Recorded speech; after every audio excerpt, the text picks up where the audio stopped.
My name is Dr. William Courtney. I'm involved in the raw use of cannabis as a dietary essential. In that capacity, you can use 60 times more than you can tolerate if heated, and in that capacity is a very potent anti-inflammatory that will find a very broad population of interest in this country.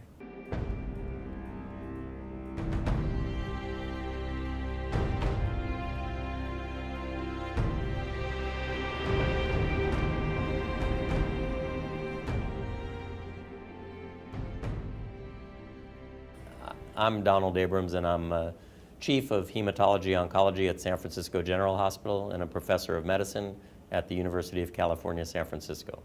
I do research in medical cannabis applications. I mean, if cannabis were discovered in an Amazon rainforest today, people would be clamoring to make as much use as they could of all of the potential benefits of the plant. I think, unfortunately, it carries with it, a long, maybe not so long history of being a persecuted plant.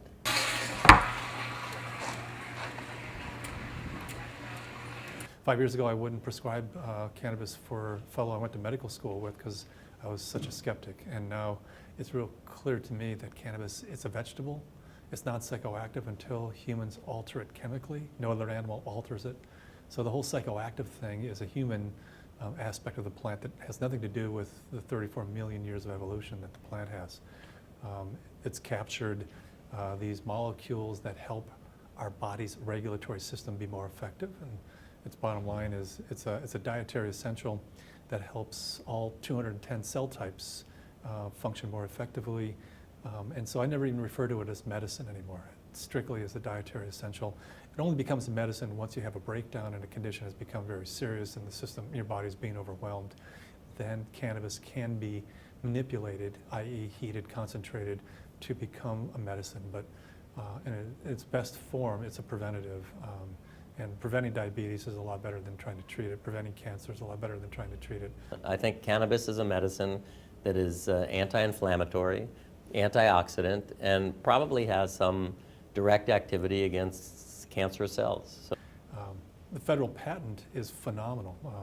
The Department of Health and Human Services since 2003 has had intellectual property on CBD, and CBD is a molecule that's coming out of the shadows from THC. It doesn't produce that psychoactive.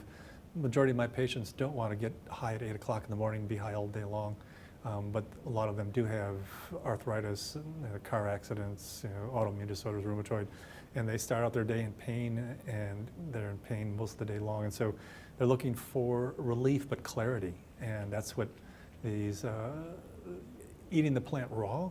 And that's, you not only need CBD. CBD is a non-psychoactive, whether it's CBD acid, which is how it's found in the raw plant, or CBD, which is what happens after you cook it or heat it or steep it or turn it into tea or something.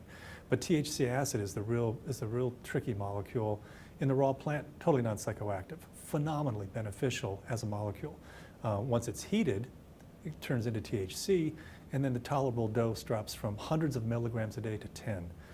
And with 10 milligrams, you stimulate the CB1 receptor, you get that psychoactive effect, either dysphoria or euphoria, but you walk away from 99% of the benefits of this plant, which are bone remodeling, intestinal function, neural function, inflammation control, cancer, precancerous detection. This plant can do phenomenal things, but not if you're taking 10 milligrams rather than the 600 milligrams that the FDA is currently approving as an investigative new drug. My name is Kristen Piskuski, and I went from being bedridden and on over 40 medications a day to control my health problems to being a mother, to being healthy, happy, and vital thanks to using green leaf that I juice on a daily basis.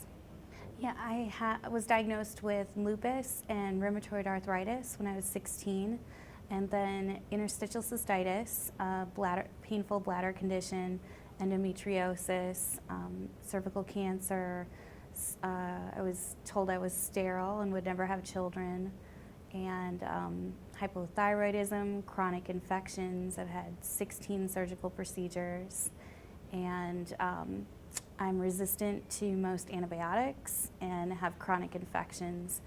and I can't take a lot of Western medicine drugs because of the allergies that I have.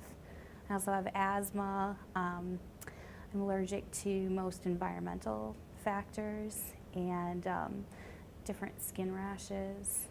And I have a broken back in 3 places. Man. So how did, how did you discover this new way of juicing? I discovered cannabis was helpful for the conditions because when I would smoke cannabis for pain, I had fewer infections. So I started to look into whether cannabis was doing more than just masking the pain.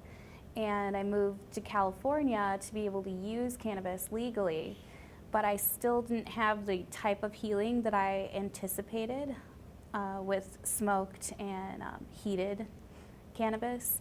So after talking to several cannabis physicians and attending different lectures, I found out that there's the THC acid and CBD acid that you get in the raw form have medicinal properties that are better at helping my immune system to communicate. So as soon as I began doing that, it took about 6 weeks and I was infection-free and all of my conditions went into remission.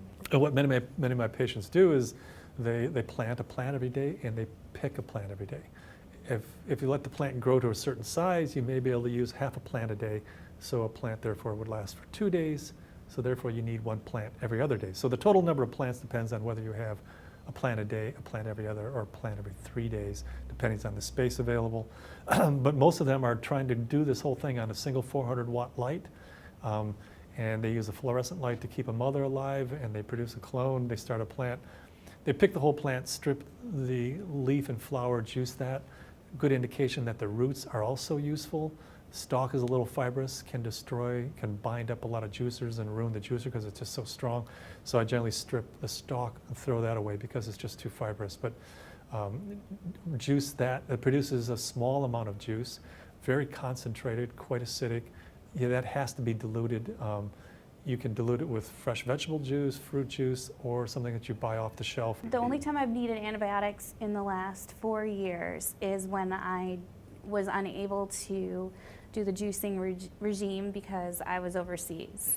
And it was while I was pregnant for the first time with my daughter Zahaya. And when I came back, I had a horrible sinus infection, and they were unable to treat it with 3 different antibiotics. And the rheumatologist at UCSF I was working with thought that I may need to go back on methotrexate and prednisone. And 3 weeks after I got home and I had been juicing again, everything cleared up and I didn't have to go on any of the drugs or take another antibiotic.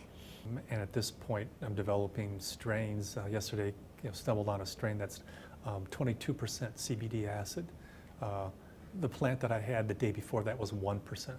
A absolutely phenomenal change in the plant's chemical composition, and particularly as it impacts, are you violating federal patents if you're using this plant? I mean, if they're commercially going to use CBD, then you have to deal with a patent. But individual use as a dietary element, the U.S. patent just is clear evidence as to why you want to eat this plant as a leafy green vegetable and include it in your diet several times a day. I depend on right now on people who give me leaf because my partner is a cannabis physician and we worry about the legalities of growing our own right now and whether it could jeopardize his medical license. But we have a lot of patients that are able to grow less than 30 plants, and this allows them a fresh plant every day for juicing.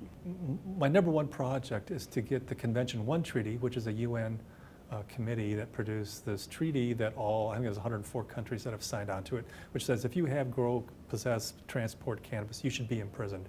And that is the document that every country in this world pounds people into the ground, cuts their heads off, and imprisons them.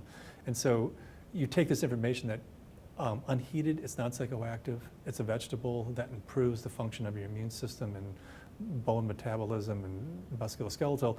Once the world knows that it's a vegetable, that's all it is. most important vegetable on the planet, then these various things that are in place that prohibit people from having access will change. And so one of my agendas now is to try to get the treaty amended to remove cannabis, so that cannabis can be available to everyone in the world as a dietary supplement. And anyone who knows somebody who's sick, who has a loved one with an illness or themselves has suffered from one, understands that there are more important things to look at, and we have to be able to adapt. If what we're doing doesn't fit with what's needed in the world today, if how we make our living isn't supporting, it's not sustaining people's health, then we need to be able to grow and adapt and change. You don't want to go from, I guess a lot of incarcerations to suddenly, it's a dietary essential. I mean, how do you make that leap? And so I'm hoping that we're in a phase where, we're gradually letting go of yesterday's nightmares and embracing the fact that, it's patented for its benefits, it's approved of by the FDA, and in fact is clearly a dietary essential that should be in everyone's diets. And so I'm hoping that the DEA, which is lagging behind, will on cue with the whole organization decide that, okay, well, let's go ahead and reschedule this, because clearly we can't have a patent on its utility and say it has no utility. I mean, the conflict is just, it's patently absurd.